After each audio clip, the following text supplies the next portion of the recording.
Look at our world, filled with so much beauty and yet so much brokenness, so much love and yet so much violence. Where did the fracture begin? The book of Genesis, the book of beginnings, doesn't just give us a story, it gives us a diagnosis.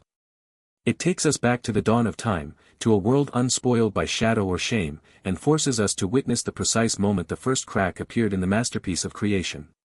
This is the story of that first fracture, and how it widened from a single choice into a chasm that would swallow a generation, a journey from the perfect Garden of Eden to the raging waters of a global flood. Our story begins not with a bang, but with a breath.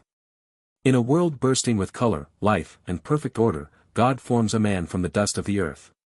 He breathes into his nostrils the breath of life, and Adam becomes a living soul.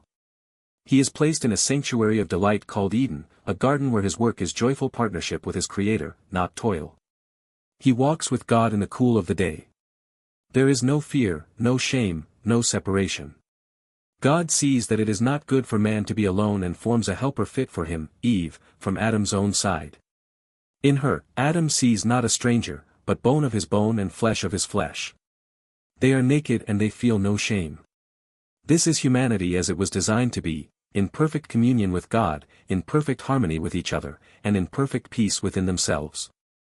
God gives them everything, with one simple boundary, one test of trust represented by a single tree, the tree of the knowledge of good and evil. You may surely eat of every tree of the garden, God commands, but of the tree of the knowledge of good and evil you shall not eat, for in the day that you eat of it you shall surely die. Genesis 2 verses 16 to 17. It was not a restriction meant to limit their joy, but a choice meant to preserve it. It was the anchor of their relationship with God, a daily opportunity to trust His goodness over their own understanding. But into this perfect world slithers a question, coiled and venomous. A serpent, more crafty than any other beast, approaches Eve. He doesn't begin with a command, but with a subtle, world-altering question, did God really say? He plants the first seed of doubt, not about God's power, but about His goodness. He reframes God's loving boundary as a jealous restriction, suggesting that God is holding something back, keeping them from becoming, like Him, knowing good and evil. The lie was intoxicating. Eve looked at the fruit. It was good for food, a delight to the eyes, and desirable to make one wise. In that moment, her trust shifted. She trusted her own perception over God's provision, her own ambition over God's authority.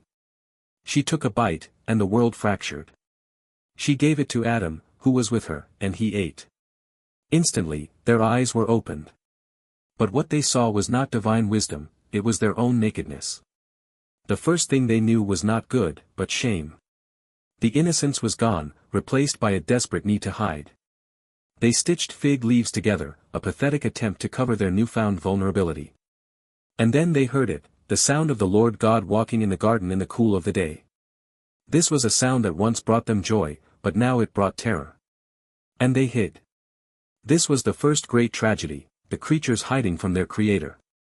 God calls out, not with anger, but with the heartbroken question of a father searching for his lost children, where are you?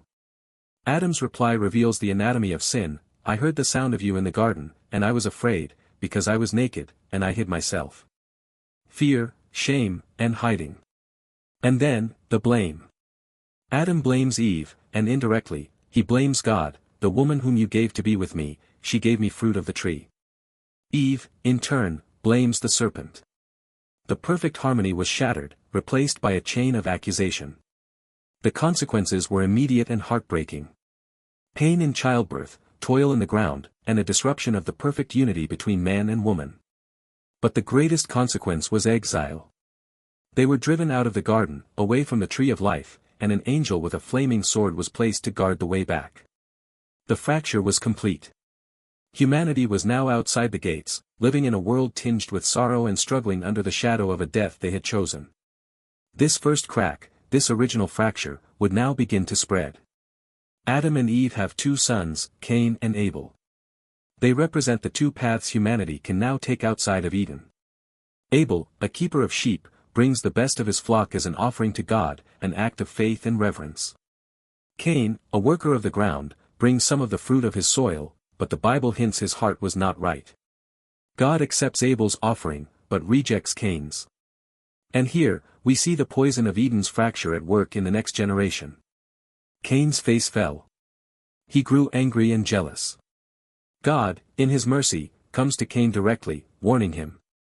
Why are you angry, and why has your face fallen? If you do well, will you not be accepted? And if you do not do well, sin is crouching at the door. Its desire is contrary to you, but you must rule over it. Genesis 4 verses 6-7. God gave him a choice. He warned him that sin was like a predator, waiting to devour him. But Cain refused to listen.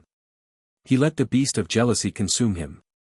He invited his brother Abel out into a field, and there, in an act of premeditated violence, the first murder stained the earth.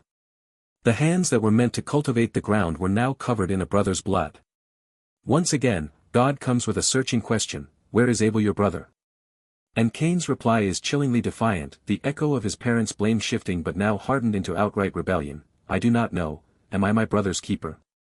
The fracture had widened. The separation from God in the garden had now become a violent separation between brothers. The consequence for Cain was to become a restless wanderer on the earth, marked and alienated.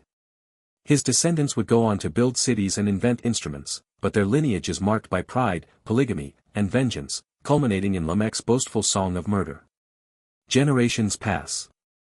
The single crack of disobedience in Eden has now spiderwebbed across humanity, creating a world so thoroughly broken, so saturated with evil, that it grieved God to his very heart. The Bible gives us a devastating summary of the human condition. The Lord saw that the wickedness of man was great in the earth, and that every intention of the thoughts of his heart was only evil continually. And the Lord regretted that he had made man on the earth, and it grieved him to his heart. Genesis 6 verses 5-6. The masterpiece was marred beyond recognition. The image of God in humanity was so distorted by violence and corruption that a holy God had to act. He chose to decreate, to wash the world clean with a flood and start again. But even in the face of universal judgment, God finds one man, Noah, who found favor in the eyes of the Lord. Noah was a righteous man, blameless in his generation, who walked with God. In a world that had long forgotten the path, Noah walked the ancient way of communion his ancestor Adam had abandoned. The story from Adam to Noah is the great human tragedy. It is the story of how one choice, one act of mistrust, unleashed a torrent of sin that ascended through generations, growing in power and devastation until it brought the world to the brink of annihilation. It's a sobering reminder that our choices have consequences that ripple far beyond ourselves. The fracture that began with a bite of fruit in a garden led to a world so broken that it had to be drowned. Yet, even in the midst of this heartbreaking narrative of decline, we see the flicker of God's unwavering grace, in the promise of a serpent crusher, in the warning given to Cain, and finally, in the ark of salvation floating on the waters of judgment, carrying the hope of a new beginning.